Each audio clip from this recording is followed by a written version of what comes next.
నమస్తే, welcome to our channel. నేను మీ పద్మావతి. ఈ రోజు మనం బీరంగూడలోని శ్రీ భ్రమరాంబిక మల్లికార్జున దేవాలయం దగ్గర అయితే ఉన్నాం. అసలు శివరాత్రి, మహాశివరాత్రి గురించి చెప్పాలి అంటే ఈ పుణ్యక్షేత్రాన్ని మరో శ్రీశైల క్షేత్రంగా ప్రతి ఒక్కరు కూడా కొలుస్తారు. అలాంటి ఓ క్షేత్రానికి అయితే ఈరోజు మనం వచ్చేసాం. మరి ఇలాంటి ఓ శివరాత్రిని ఇలాంటి ఓ పుణ్యక్షేత్రంలో చేసుకోవాలి అంటే గనక ఖచ్చితంగా మనం ఈ చిన్న శ్రీశైలానికి ఖచ్చితంగా రావాలని అంటారు. అయితే ఇక్కడ వాస్తవానికి మాట్లాడాలి అంటే అసలు శివరాత్రి ఎందుకని చేసుకుంటారు, శివరాత్రి చేసుకోవడానికి ఉన్న ప్రత్యేకత ఏంటి, ఎందుకని జన్మానికో శివరాత్రి అని అంటారు, అసలు ఈ శివరాత్రికి ఉన్న కథ ఏంటి, దీని గురించి పూర్తిగా తెలుసుకోవాలి అంటే అసలు మనం పురాణాల్లోకి వెళ్ళాలి. మీకు మాస శివరాత్రి గురించి మహాశివరాత్రి గురించి ఉన్న తేడా ఏంటో తెలుసా?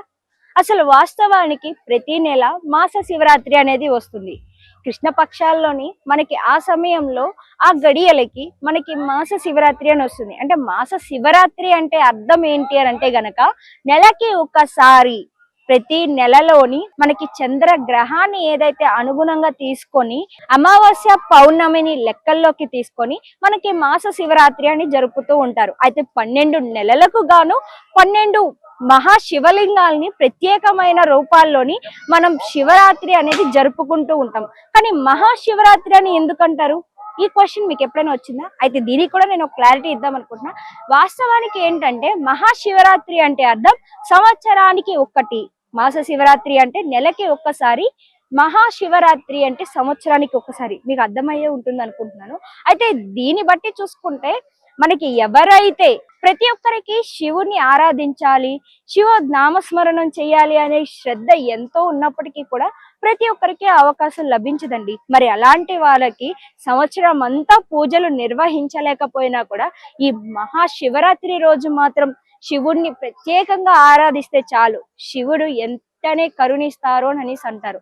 అయితే ఇంకొక కథనాల ప్రకారం కూడా మనకి ఇంకొక కథనం కూడా చెప్తూ ఉంటారు. అయితే శివభక్తులంతా కూడా 365 రోజులు శివుని ఎంతగానో ఆరాధించి పూజలు చేసినందుకు, భక్తి శ్రద్ధలతో కొలిచినందుకు పార్వతీదేవి శివుని దగ్గరికి వెళ్ళి అడుగుతుందంట, స్వామి మిమ్మల్ని ప్రతి ఒక్కరూ ఆరాధిస్తున్నారు, 365 రోజులు మిమ్మల్ని ఆరాధించేవారు ఉంటారు, కానీ ప్రతిరోజు ప్రతి ఒక్కరిని అనుగ్రహించాలి అంటే అది కొంచెం కష్టమే అవుతుంది కదా అని అనేసి అంటారంట. వెంటనే పరమశివుడు ఇలా పలుకుతారంట, అదేంటి, నేను ముల్లోకాల్లోని అన్ని చోట్ల ఉన్నాను, మరి అలాంటప్పుడు కరుణ చూపడం నాకేమైనా కష్టం అంటావా పార్వతి అని అలా అని కాదు, కరుణ చూపించడానికి మీరు దయ చూపించినప్పటికీ కూడా మానవులకి ఎప్పుడు మీపై భక్తి శ్రద్ధలు చూపించడానికి సమయం దొరకకపోవచ్చు, సందర్భం రాకపోవచ్చు, మరి అప్పుడేం చేస్తారు, మీ భక్తుల్ని ఎలా అనుగ్రహిస్తారు అని పార్వతీదేవి అడగగానే శివుడు నవ్వుతూ ఇలా చెప్తారంట, నా భక్తుల యందు కరుణ కలిగే ఉంటాను,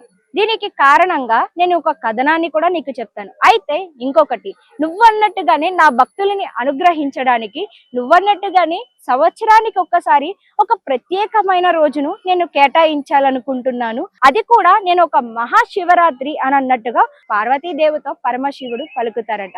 అయితే దాంతో పార్వతీదేవి ఎంతో సంతోషిస్తుందంట.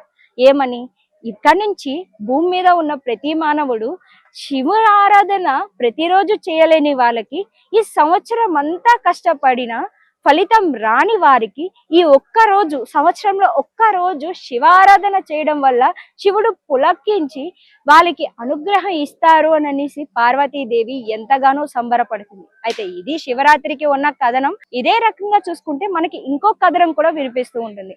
అసలు శివరాత్రి అనే విషయానికి వస్తే అసలు ఎందుకని శివరాత్రి అంటారు, పగలు అని ఎందుకు అనకూడదు, ఇలాంటి క్వశ్చన్స్ కూడా చాలా మందికి ఉంటాయి.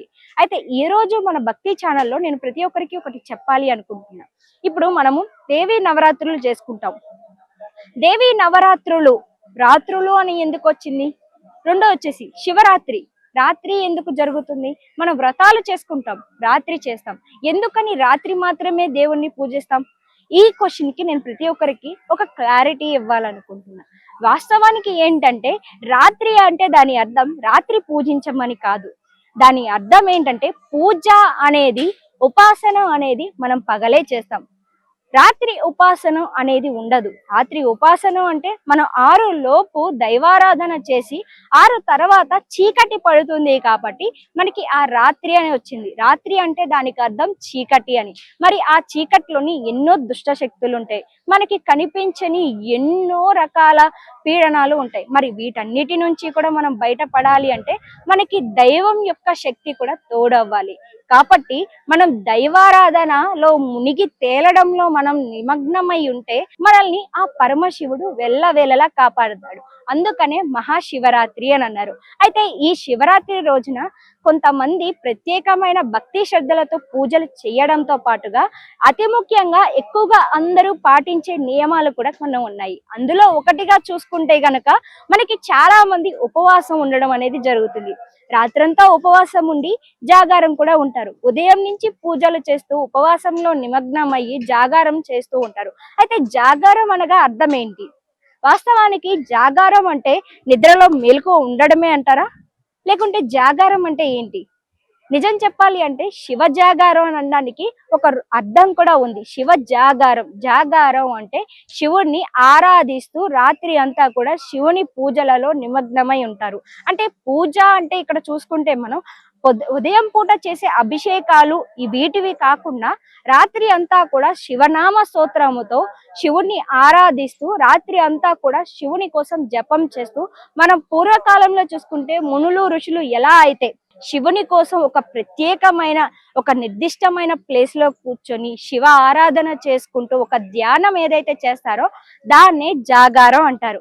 మనం శివుని ఆరాధన చేయడమే జాగారం అని అర్థం అన్నమాట.